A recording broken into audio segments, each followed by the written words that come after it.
If you thought Apple's bold iPhone 17 Pro colors were a flex, Samsung looks like it's about to walk in and say, "Move," because the Galaxy S26 Ultra leaks just dropped. And honestly, this might be the first time in a while Samsung's color game feels confident. A reliable insider has already teased what shades Samsung's cooking up, and the lineup is looking clean. Early renders and firmware hints have been floating around for months. But the color choices? Those were still under wraps. Until now.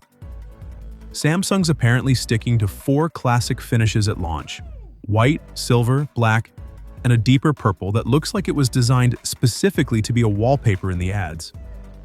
Silver seems to lean more into a gray tone, which gives Samsung the flexibility to rename it down the road, because they always do. But here's the fun part. Samsung is prepping a special online-only coral color. Think of it as Samsung's take on Apple's cosmic orange. Except this one's actually hard to get. You won't see it in retail stores, you won't see it on every e-commerce site. It's one of those you-had-to-be-there colors, which instantly makes it more desirable.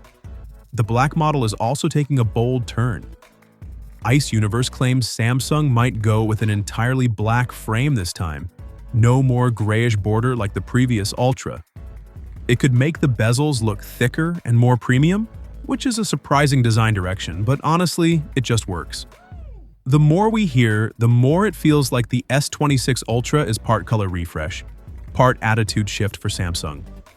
White and silver are the safe high-end choices, purple is clearly the poster child, and coral is the rare collectible. And while everyone was distracted by the colors, Samsung quietly dropped a teaser for the Exynos 2600, yes, that chip. The teaser opens with Samsung basically admitting the Exynos failures of the past, which is wild to see from a company that almost never does self-reflection publicly. The tone flips fast, though. Refined at the core, optimized at every level. This thing is expected to be the world's first 2-nanometer smartphone processor, and early numbers say it finally goes toe-to-toe with Snapdragon's 8 Elite Gen 5. Samsung is expected to debut the chip with the S26 lineup, though not every region will get it. Classic Samsung. All 3 models will get the Exynos 2600, but only in Korea. And look, I've got to be honest, I'm not buying that. Samsung has always shipped Exynos models to Europe. Suddenly limiting them to Korea feels unlikely, unless Samsung is preparing for a major shakeup. Part of the rumor claims Samsung is fully aware of the Exynos hate train online, and that people overwhelmingly prefer Snapdragon. And honestly, this might be the first Ultra in years that feels like Samsung isn't just iterating, but actually reinventing.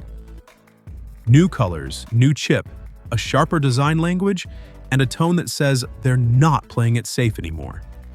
If Samsung nails this, the S26 Ultra might just be the phone that forces every other flagship to rethink their game.